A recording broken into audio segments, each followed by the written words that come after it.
नमस्ते दीदी भैया, देखिए हमारे यूट्यूब चैनल पर जा रहा बहुत प्यारा कहरवा चुटकुला नाच गीत पसंद आए बहुत प्यारा सुंदर है। पसंद आए तो आप ऐसे लोग करना, देखिए, आगे बढ़ाइए, लाइक सब्सक्राइब करिए,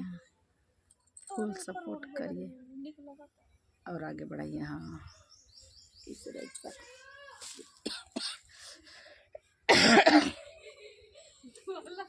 हेराई गई न नदी हो फुलवा तर से, हेराई गई न नदी हो फुलवा तर से,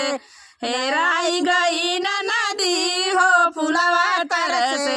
नदी के यार मरे छटका देवरवा, नदी के यार मरे छटका देवरवा, हेराई गई न नदी हो फुलवा तर से, हेराई गई न नदी हो फुलवा तर से, नदी तो गई हो कुआना जगतिया, नदी तो गई हो कुआना जगतिया, नैना लड़ावेली कहरा बटर से, नैना लड़ावेली कहरा बटर से, हेराई गईली न नदी कुआना जगत से, हेराई गईली न नदी कुआना जगत से, हेराई गईली न नदी, नदी त गईली हो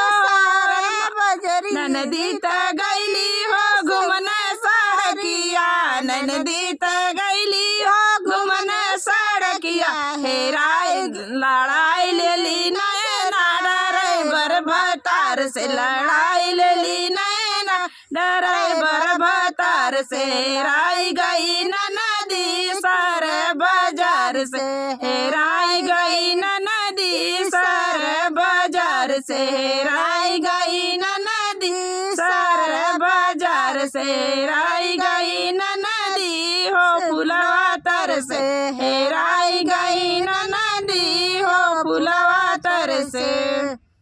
बताइएगा कमेंट में कैसा लग रहा है आप लोग को, बहुत ज़्यादा प्यार दुलार दीजिएगा।